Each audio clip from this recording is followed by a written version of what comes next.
let it be a Nick and Jane, and let it be a Mr. Smith, a banker of Nick and Jane. They both keep their money in his bank. That's why we use the title Mr. Smith, with respect.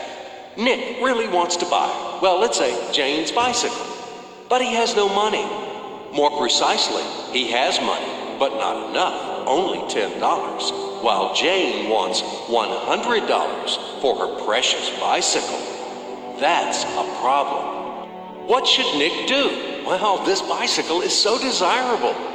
He gives Jane his $10 as a deposit and asks plaintively not to sell the bike to anyone.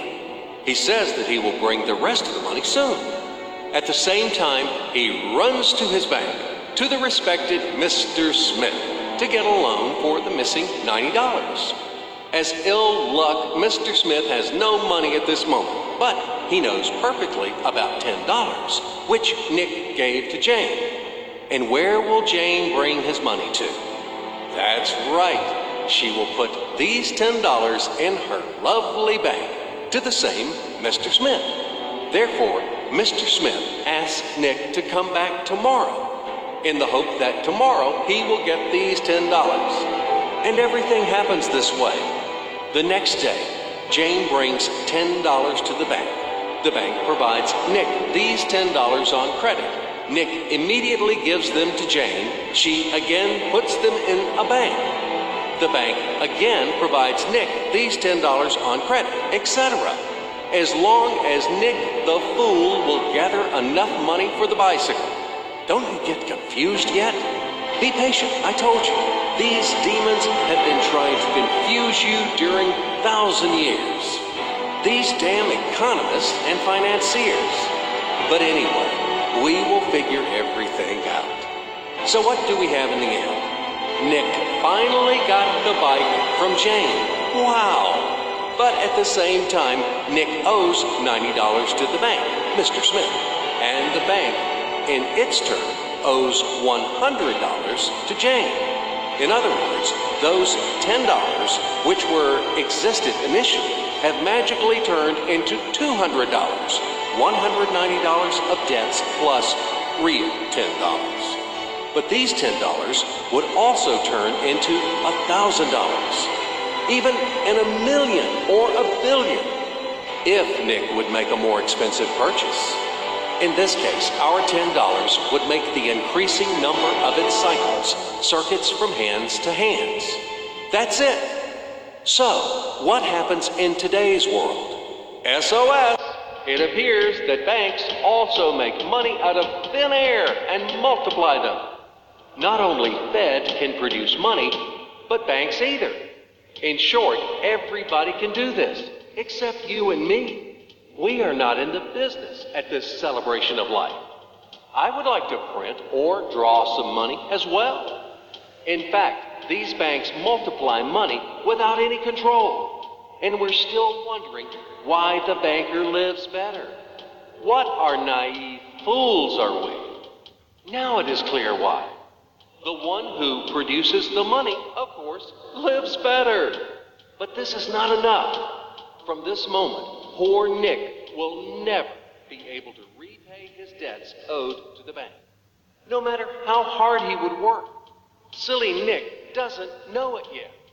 That he's in slavery to the bank, in credit bondage forever, because those $90, which he owes to Mr. Smith, do not exist in nature at all. Sly Mr. Smith made his money out of nothing. He created them out of thin air, just one click. And $10 turned into $200. Yes, but you can object reasonably that the bank itself owes $100 to Jane, and it turns out that bank is in credit bondage to Jane, and it won't be able to repay its debts owed to Jane either. So where is the bank's profit? What's the trick? Ha! You ask what the trick is. The trick is in the fact that bank has a lot of such chains, thousands and millions, and they will never come for their money all at once. If one chain comes, the bank will return her the money of 10 other depositors. That's it. It means that the bank's debt is dangerous and not burdensome. In fact, bank's debt is virtual. It exists only on the paper or in the computer program. It will never be repaid in reality, only in case a panic happens. When frightened depositors suddenly will come for their money all at once. Or maybe, do you know any other reason why banks go bankrupt from time to time? Here's why. Because there are not enough money for all depositors. There is 90% of thin air in the bank vaults. Just a lilac fog. Thus, bank is okay. It blooms and smells. We don't need to worry about it. But our Nick has serious problems now. He has to repay all the debts owed to the bank, completely, with interest and penalties. You know this. He will be forced to take a new credit in order to repay the old one. Then again, the new loan. And again,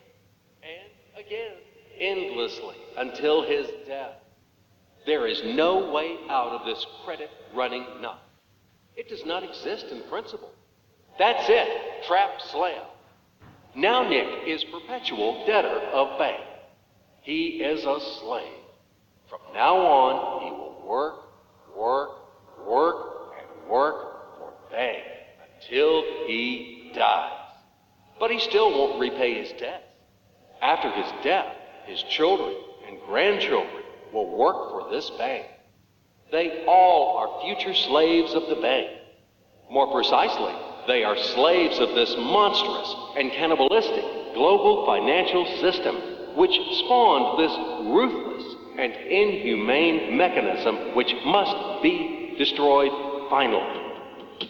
Financial apocalypse. It can break our financial chains and can save all of us. It can finally release us from centuries of slavery. All the old will be burned completely in purifying flame of apocalypse, and the new will be established.